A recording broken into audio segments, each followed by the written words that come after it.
नमस्कार बच्चों, आज हम करेंगे सूरदास पहला कवि, उसके अभ्यास का प्रश्न नंबर 7। गोपियों ने उद्धव से योग की शिक्षा कैसे लोगों को देने की बात कही है। गोपियों के अनुसार उनका मन श्री कृष्ण के प्रेम में लगा हुआ है। वे एक निष्ठ भाव से ही कृष्ण से प्रेम करती हैं, इसलिए उनके मन में किसी प्रकार की उलझन या दुविधा नहीं है। अतः वे कहती हैं कि उद्धव को यह शिक्षा उन लोगों को देनी चाहिए जिनके मन चक्री की भांति घूमते हों, अर्थात जिनके मन में दुविधा हो व जिनके मन अस्थिर हों। कहने का मतलब उन लोगों को वो शिक्षा देनी चाहिए जो एक परमात्मा से विश्वास न करके फिर दूसरे परमात्मा की ओर दौड़ते हैं, इस प्रकार से। उसके बाद है प्रश्न नंबर 8। प्रस्तुत पदों के आधार पर गोपियों का योग साधना के प्रति दृष्टिकोण स्पष्ट करें। ये प्रश्न इंपॉर्टेंट है, आता भी रहता है बेटा। गोपियों के लिए योग साधना बिल्कुल निरर्थक है, जिसका कोई अर्थ नहीं होता। ठीक है, निरर्थक का मतलब होता है जिसका कोई अर्थ न हो। उनके लिए तो यह कड़वी ककड़ी की भांति व्यर्थ और अरुचिकर, अरुचिकर में जिसमें रुचि नहीं होती। योग साधना की शिक्षा उनके लिए कष्टप्रद है। कष्टप्रद मतलब पीड़ा देने वाली। वह उनके कानों को भी कष्ट देने वाली प्रतीत होती है। जो बात हमें कानों में सुनने के बाद हमें ऐसा लगे कि हमें अच्छी नहीं लग रही है, उसे कहा जाता है बेटे। इतना ही नहीं, वे योग साधना को अनीतिपूर्ण, शास्त्र विरुद्ध और अग्रहणीय बताकर उनका विरोध करती हैं। अनीतिपूर्ण मतलब जो नीति के अनुसार नहीं होती, शास्त्र विरुद्ध शास्त्रों के विरुद्ध हो, अग्रहणीय जो ग्रहण करने की योग्य न हो। ठीक है बेटा। वे यहाँ तक कह देती हैं कि इस साधना की शिक्षा तो उन लोगों को दो जिनके मन भ्रम में पड़े हों, जिनका मन भ्रम में ही पड़ा रहता है और जिनका मन अस्थिर होता है, यानी स्थिर रूप से एक परमात्मा में अपना जो है विश्वास नहीं रखते वो लोग। उन लोगों को योग साधना का संदेश देना चाहिए बेटा। ये आपके 2 प्रश्न। उसके बाद है प्रश्न नंबर 9। गोपियों के अनुसार राजा का धर्म क्या होना चाहिए। यह भी हमारा इंपॉर्टेंट प्रश्न है 10वीं का। गोपियों के अनुसार राजा का धर्म प्रजा की रक्षा व कल्याण करना होना चाहिए, कि प्रजा की रक्षा भी करे और उनका कल्याण भी करे। उसे अपनी प्रजा को किसी प्रकार का कष्ट नहीं देना चाहिए, यानी उनकी सुख सुविधाएं, उनके रहने सहने का हर प्रकार से उन्हें क्या है सुविधाएं देनी चाहिए। उन्हें किसी प्रकार का कष्ट नहीं होना चाहिए। उसे प्रजा के सुख चैन का भी ध्यान रखना चाहिए। ये है आपका 9वां प्रश्न। अब है प्रश्न नंबर 10। गोपियों को कृष्ण में ऐसे कौन से परिवर्तन दिखाई दिए जिनके कारण वे अपना मन वापस पा लेने की बात कहती हैं। गोपियों के अनुसार अब श्री कृष्ण बदल गए हैं, अब वे मथुरा के राजा बन गए हैं और उन्होंने राजनीति भी पढ़ ली है। अब वे पहले से भी अधिक बुद्धिमान व चतुर हो गए हैं, ऐसा गोपियों का मानना है। अब वे प्रजा के हित में नहीं सोचते, वे केवल अपने स्वार्थ की बात सोचते हैं। स्वार्थ मतलब अपने ही मतलब की बात सोचना, अपना लाभ सोचना।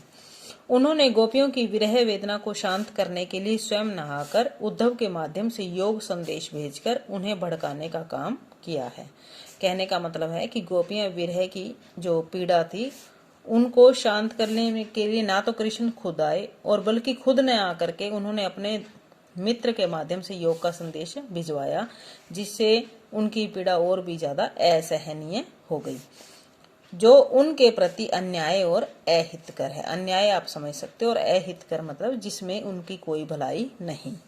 ये बेटा प्रश्न नंबर 7, 8, 9, 10 ये हमने लर्न प्लस राइट करने हैं। अब इसके बाद हमारे जो हैं परीक्षा उपयोगी अन्य महत्वपूर्ण प्रश्न।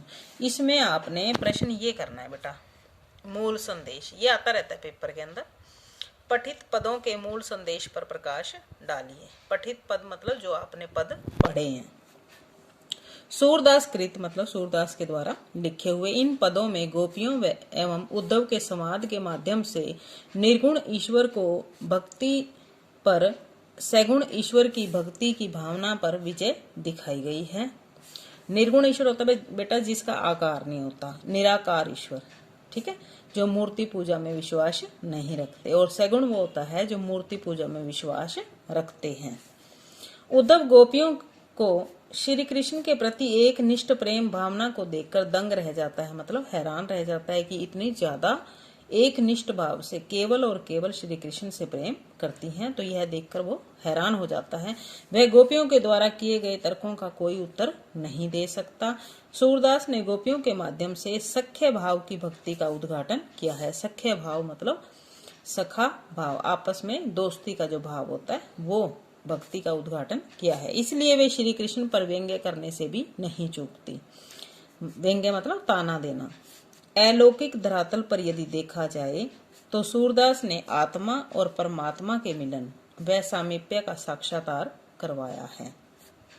यही इन पदों का परम लक्ष्य भी है। लक्ष्य भी क्या होता है? उद्देश्य। संदेश भी क्या है? उद्देश्य। एक ही बात है बेटा। अब एक प्रश्न ये है, ते क्यों अनीति करे आपुन, जे और अनीति छुड़ाए। इन काव्य पंक्तियों का एक पंक्तियां हैं हमारी कविता की, उनका आशय पूछा है। इन पंक्तियों के माध्यम से कवि ने गोपियों के प्रति श्री कृष्ण द्वारा अपनाई गई अनीति की ओर संकेत किया है। गोपियां कहती हैं कि श्री कृष्ण तो सबको अन्याय से छुड़ाने वाले हैं, अर्थात वह किसी के प्रति अन्याय होता नहीं देख सकते, फिर वे प्रेम के बदले में योग संदेश भेजकर हमारे प्रति जो अन्याय है वो क्यों कर रहे हैं।